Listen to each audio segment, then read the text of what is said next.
Religion is everywhere in our world. Whether you're Christian, Jewish, Hindu, Buddhist, Muslim, atheist, or just not sure, religion has affected you somehow in your life, for good or bad. Yet no matter your beliefs, it's hard to deny that no single person has influenced the Western world more than Jesus of Nazareth. Yet, depending on your cultural and religious background, your perception of Jesus, of his life and of his teachings can vary tremendously. Because of that, we find ourselves in a world with many vastly different pictures of Jesus. How could one man inspire all of this? Either he had the most schizophrenic philosophy ever, or somewhere along the way, our picture of him changed. The reality is, most of the world's different views of Jesus are based on layer after layer of thousands of years of religious traditions, cultural practices, and philosophical ideas. So how do we cut through all of that? How do we peel all of these layers back?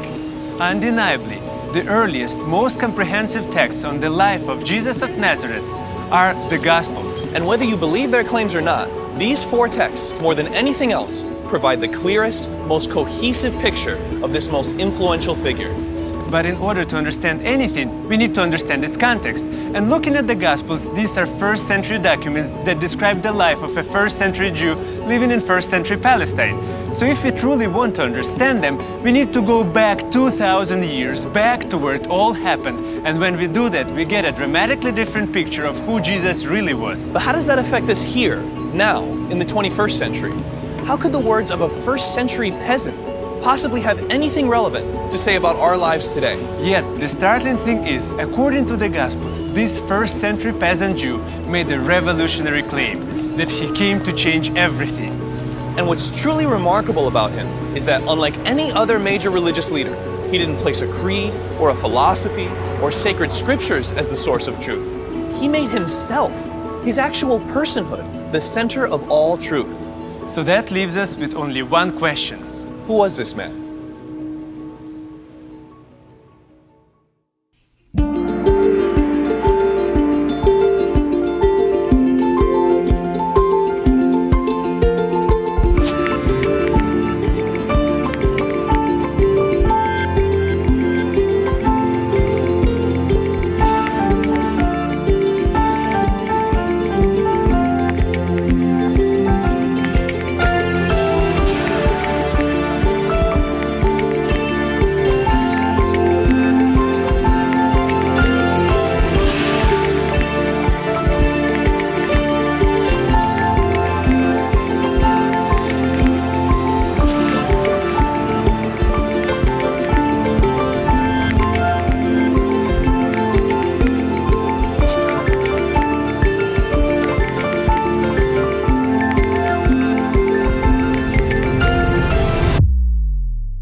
My name is Oleg, and to find out who Jesus really was, I need to go back to where it all happened. That's why I'm in Israel, to walk where Jesus walked, to explore the world he lived in, and to uncover a clearer picture of the original Jesus, the Jesus of the Gospels. I'm Sergio, and I'm in New York City to see if these ancient words from this ancient man have anything relevant to say about our lives today. What would his teachings look like in a 21st century context? Do they still matter? If there's any place that can answer that, it's here. My favorite city in the world, New York.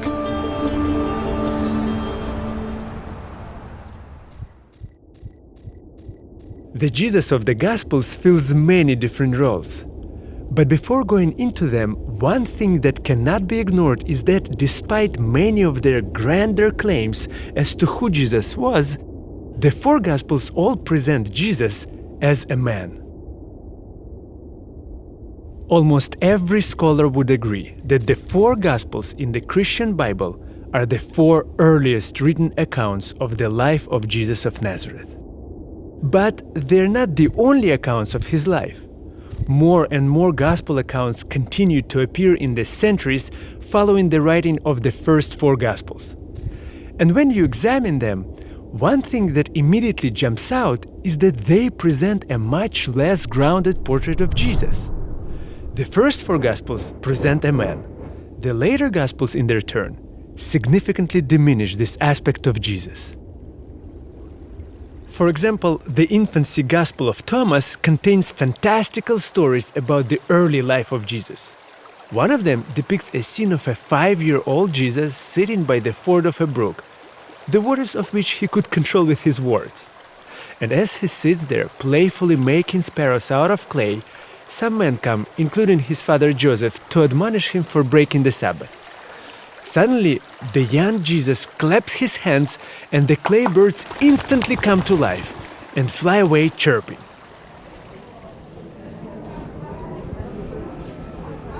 So, through these later Gospels, we see that there were those who sought to present a picture of Jesus as purely God, purely a fantastical worker of wonders, someone who lacked any genuine humanity.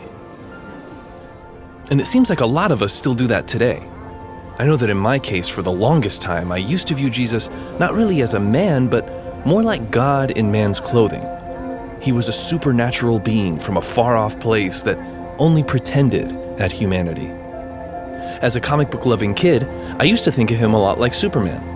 You see, Superman is unique among superheroes in that his human alter ego, Clark Kent, is not really who he is. He's actually Kal-El, born on the planet Krypton, sent to Earth by his father. As Clark Kent, he's not really human, he's just pretending to be, to fit in. That's how I used to view Jesus, and I think a lot of us still do. Purely as God, with no genuine humanity.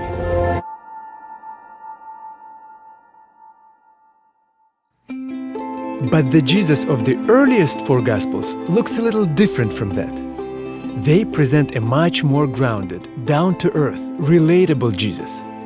According to the Gospel of Luke, Jesus didn't begin teaching or preaching until he was 30 years old.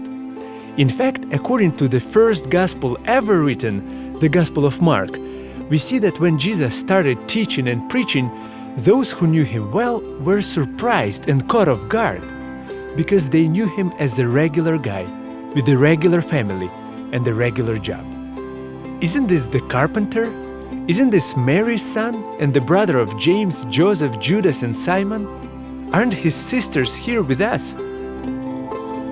So, rather than present a picture of a lofty, untouchable religious icon, this earliest gospel shows a regular man with a family. He was someone's son, someone's brother. More than that, the people of his town were surprised to be taught by someone who spent his days performing grueling, back-breaking work. You see, most English Bibles use the word carpenter to describe Jesus' profession. But the Gospels were originally written in Greek, and the Greek word used here that is oftentimes translated as carpenter is tekton. And the word tekton is used to describe manual labor, primarily with stone, metal, and wood. So, before Jesus was anything else, the Gospels describe him as a regular man, a tekton, a construction worker. New York is one of the greatest cities in the world, but it didn't get this way all by itself. All of the amazing buildings and structures in this city, they were all conceived by brilliant minds born of incredible ingenuity, but they were built by the hands of construction workers. They're who built this city. Even with all of its art and culture and commerce, at its heart, I think of New York as a blue-collar city, built by blue-collar people. And first and foremost, that's who the Jesus of the Gospels was, a blue-collar guy. This is the city of Sepphoris, and almost certainly Jesus would have worked on building this city. You see, in the beginning of the 1st century, Sepphoris was the capital of Galilee. And right around the time Jesus was born, Romans set fire to the city. Sepphoris was about 3 miles from Nazareth, the village where Jesus grew up.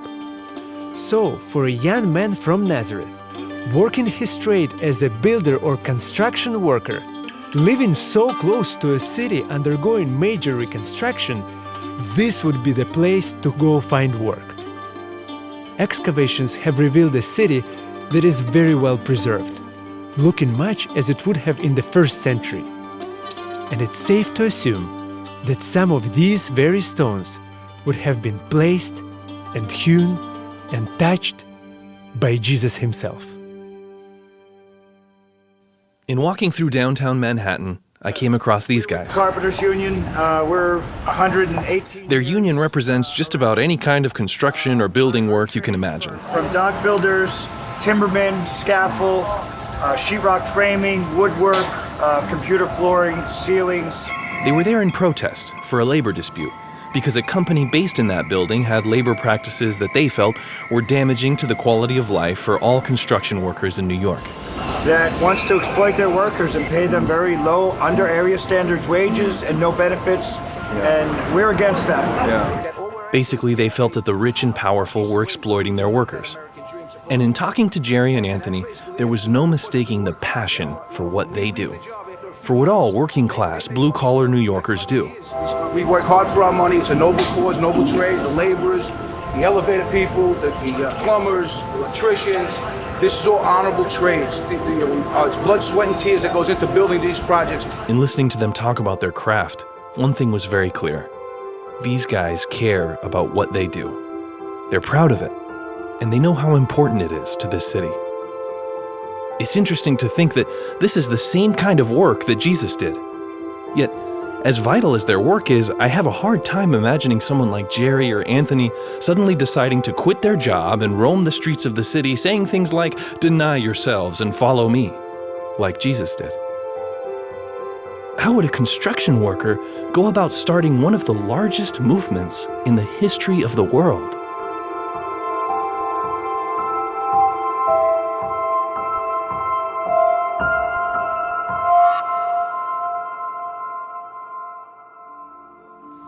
So, in this earliest written gospel, we see a Jesus that is rejected in his hometown, because up until this point in his life, he had seemingly done nothing to make those who grew up with him think that he was anything other than a regular guy, a builder.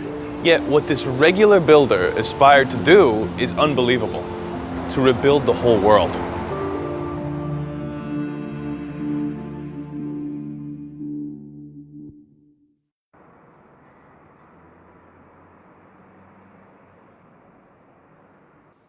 When I think of a sacred text, I tend to think of a collection of moral or philosophical teachings, fundamental principles, or some sort of code of ethics.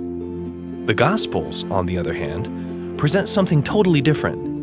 Yes, the Gospels contain teachings and principles for living, but they're all provided within the framework of a narrative. They're a story about one man. For the Gospel writers, everything hinges on their hero. The first gospel ever written, the Gospel of Mark, begins with the words, "The beginning of the good news of Jesus." The whole thing is about him. He is the hero of this story. Then the Gospels go on to describe a man who does incredible, seemingly impossible things. Yet what's fascinating is they present this person who performs miraculous acts as a very grounded, relatable human being. I think that's a core concept behind the Gospels. Rather than simply listing Jesus' teachings, each gospel writer felt it important to instead make him their central, heroic figure. Jesus is not a dry dispenser of maxims and codes of conduct. He's someone we're meant to connect with, a dynamic hero with a story. When I was a kid, the word hero brought one thing to mind: comics. I absolutely loved comics. Every week, I'd head to the comic book store to read about what my favorite superheroes were up to next. So even though it's been a while, I can think of no better place to explore what a hero's all about than a comic book store. This is New York's biggest comic book store, Midtown Comics. Actually, one of the largest in the United States. While I was there, I had a chance to speak with this guy, Andrew Cohen, their marketing and events coordinator. Andrew told me about what a staple Midtown Comics is for comic book lovers in the city.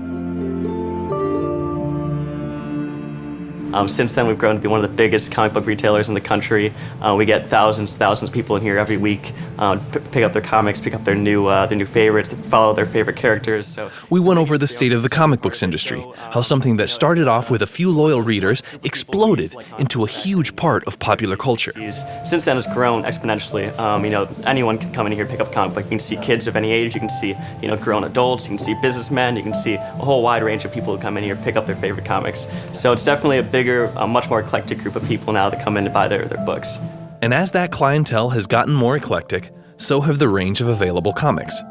Midtown Comics has an enormous selection and an impressive variety of genres and subject matter, including some you might not expect to see. But there's new indie comics coming out, cover a whole wide range of spectrums. But when you get down to it, most comics share a certain similar quality. The comic book industry is always going to be focused on, like we like to say, men in tights, which are basically superheroes.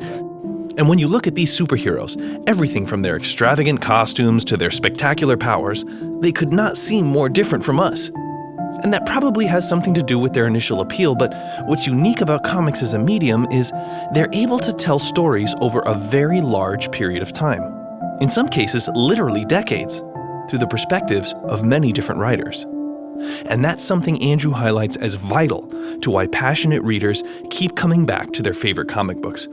These fantastical, spectacular superheroes are able to develop a richness and depth of character that would not be possible without the many different perspectives that comics allow for. Thor is now a woman. Things are always going to change, and it's always going to be a different perspective on a character, and that's what people like, is to see these different perspectives on their favorite characters. If you can look at a hero from more than one angle, that's when they really come alive. And that's what's so significant about the Gospel's depiction of Jesus. You're not just getting the perspective of one person, but several. And this multi-layered perspective of the Gospels helps to compose a rich picture of their hero and his personality that we would not have had there only been one Gospel. These different accounts come together to form a dynamic, complex hero with a depth of personality that is truly lifelike. For instance, Jesus is portrayed as a humble man working as a blue-collar worker, a tecton. Yet, his humility does not translate to weakness. Instead, we see moments where Jesus displays intense boldness, even anger in the face of injustice. Such as the time when he wreaks havoc in the temple to cleanse the religious heart of a community that was exploiting its people. He is also portrayed as being extremely likable and sociable. Jesus frequently appears at weddings, dinners, and other social events. In fact, he does this so much that some religious leaders of his time accuse him of being a drunk and a glutton. He was also criticized because he socialized with outsiders like tax collectors, sinners, and prostitutes. And throughout the Gospels, Jesus does show a tremendous amount of concern for those ignored and hated by his peers. He agrees to help a centurion, a soldier of the empire that is subjugating his people and occupying their land. He feeds the poor, heals the sick, and empowers the oppressed. Yet, he also has moments that approach melancholy. There are times in which he retreats from everyone, including his closest friends, to go, be alone on a mountain, and spend quiet moments in prayer and reflection. In talking to Andrew about what it is that draws him and others to comic books, an interesting theme came up: relatability. Whether it was talking about the diversity of available comic books, So really anybody, you can relate to any kind of comic book hero out there. I do like any other. or asking him what his favorite superhero was, Anyone I can relate to is a comic book I'm going to like. this idea of the relatability of comic book heroes kept coming up. And according to Andrew, it's crucial to understanding their appeal. People like to relate to superheroes. It's something that, you like to put yourself in the shoes of, Spider-Man or Batman. You'd like to try to be that person yourself. So, the closest thing you can do is just read the comic and, try to put yourself in that perspective. So I think people like to relate, the best they can to, Peter Parker or Bruce Wayne. So it's the kind of aspect of, relating to this person who's kind of like you, but can have these powers that you can't have. So you kind of like to have someone that you can read about with those powers. But there's perhaps more to it than just a power fantasy, as Andrew pointed out when we were talking about one of our favorite superheroes. Spider-Man. What's important about that character is, he has that motto throughout the whole series: is with great power comes great responsibility. He wants to use these powers to, instead of doing evil, he wants to use them to help people. So I think that's something that really relates to people, is this responsibility you have with these heavy weights on your shoulder, and it's something that I really like about Spider-Man. I think other people like about him too. We may not know what it's like to fly or have super strength, but we connect to these heroes through relatable experiences. We've all felt pressure, responsibility, and the burden of heavy weights on our shoulders. Throughout the Gospels, we find many moments in which Jesus is challenged by the burdens of the world, ones that many of us can relate to. For instance, he experiences the loss of loved ones. When he hears of his cousin John's death, he withdraws to a solitary place to mourn. When his close friend Lazarus dies, Jesus weeps and is deeply moved to the point where people say, "Look how he loved him." Later, Jesus is abandoned and neglected by those closest to him as he faces the most pivotal moment of his life. In that same moment, feeling all alone, Jesus feels the weight of the world on his shoulders. He's overcome with overwhelming fear and doubt, to the point where, as one gospel writer puts it, his sweat was like drops of blood falling to the ground. But ultimately, heroically, Jesus gets up, faces his attackers, and moves forward with his mission.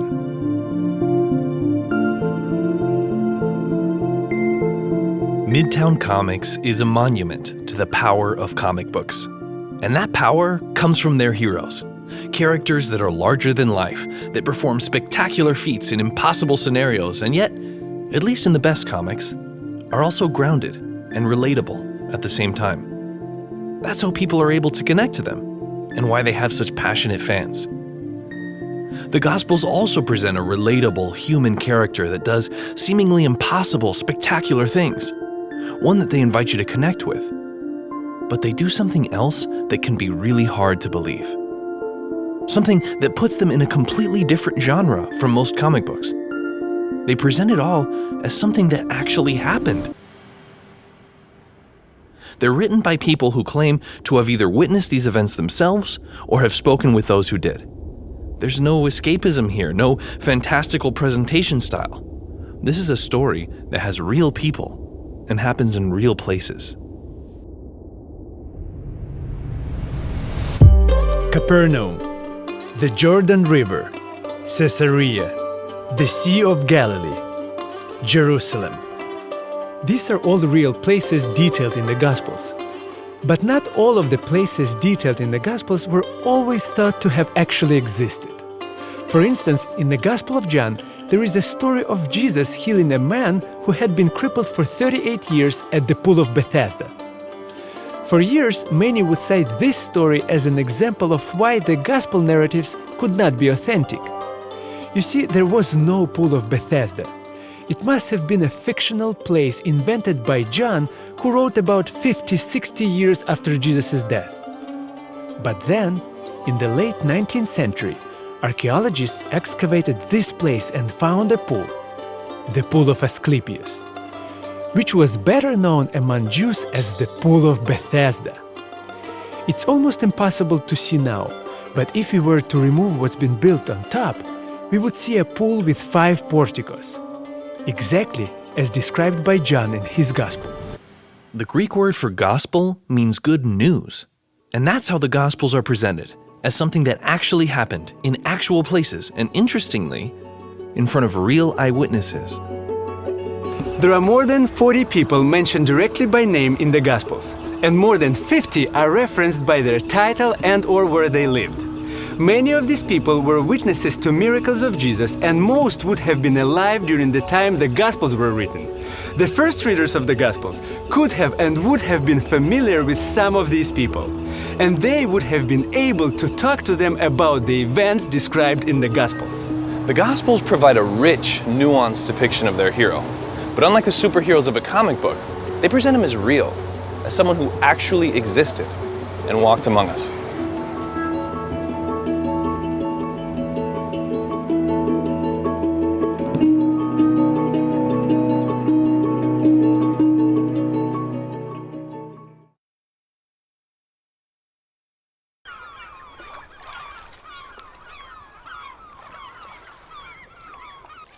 The Jesus of the Gospels possesses extremely human qualities. He had a blue-collar job. He was likable, relatable, vulnerable at times, and he enjoyed spending time with social outcasts. But they simultaneously present him as someone who performed miraculous acts. For many of us, that's a problematic quality of the Gospel's presentation of Jesus. But almost every historian and scholar would agree Jesus existed. So, what do we do about these difficult, harder to believe elements of the Gospel narrative? One way to handle that is to do what Thomas Jefferson did. Just cut them out. Thomas Jefferson once described Jesus' teachings as the most sublime and benevolent code of morals which has ever been offered to man. But he was also a man of reason and couldn't accept the less empirically provable aspects of the gospel narrative, such as Jesus' miracles and the resurrection. To him, those were simply crude expressions of the gospel writers' misconceptions about Jesus. So Jefferson decided to basically create his own gospel.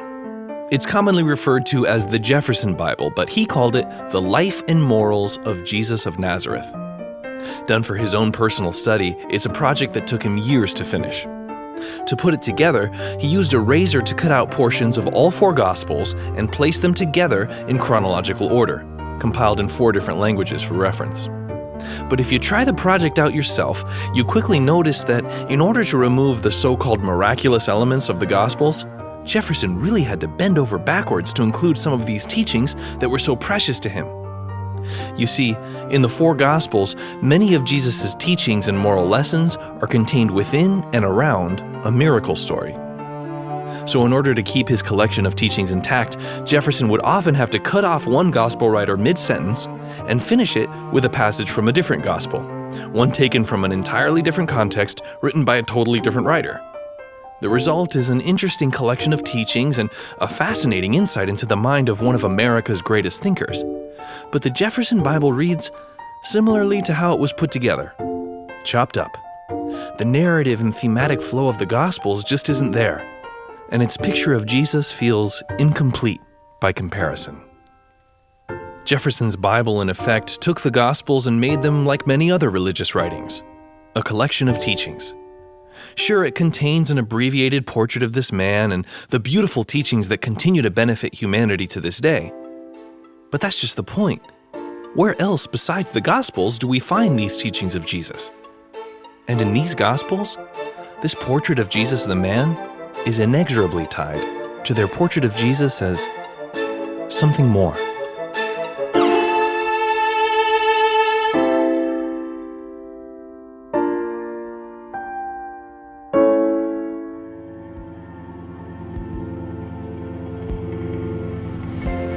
In the Gospels, there is no denying that Jesus performs acts that are hard for many of us to believe.